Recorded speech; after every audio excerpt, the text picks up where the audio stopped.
Aujourd'hui, le chef, Cédric Collin, va servir du saumon, du poisson frais subtilement assaisonné pour les résidents de la seigneurie d'Aumalius. Ici, depuis quelques mois, le niveau de qualité des repas s'est sérieusement amélioré.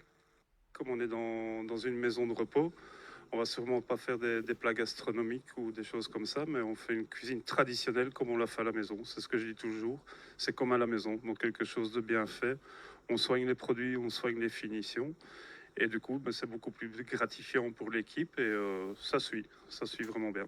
Pour arriver à ce résultat, Cédric Collin, qui a été recruté par la société de consultance, a modifié deux choses. D'abord, il utilise de nombreux produits frais. Ensuite, il impose sa pâte à l'équipe des cuisines. L'ambiance s'est nettement améliorée. Ça s'est fait tout seul. De toute façon, ils n'avaient pas trop le choix, il fallait suivre. Je pense qu'ils étaient arrivés à un point aussi, je ne vais pas dire de non-retour, mais à un point qui était vraiment critique. Et il fallait absolument changer l'orientation, que ce soit la mentalité du personnel ou le produit fini qu'on sort pendant le service. Ça devait être changé, tout le monde en était bien conscient. Et maintenant que tout le monde s'en rend bien compte, ça suit bien. Les conclusions de l'audit, c'était qu'il fallait engager un chef pour remotiver l'équipe, augmenter la qualité des produits et utiliser du frais, dans un budget équivalent. C'est, semble-t-il, réalisable, même s'il reste étroit. Des industriels ont développé beaucoup de sauces en poudre, enfin, il existe des omelettes surgelées, par exemple, etc. Tout ça, ça a un certain coût.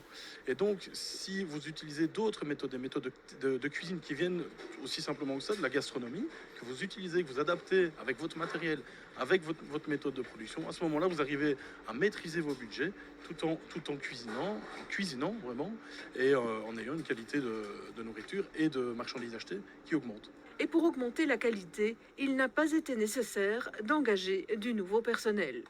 Non, c'est de la formation, c'est de l'accompagnement, c'est le choix de la bonne personne qui va gérer l'ensemble du personnel, qui va lui insuffler le rythme de travail, la mentalité qu'il a envie de mettre dans ses assiettes, dans ses plats, dans toutes ses préparations.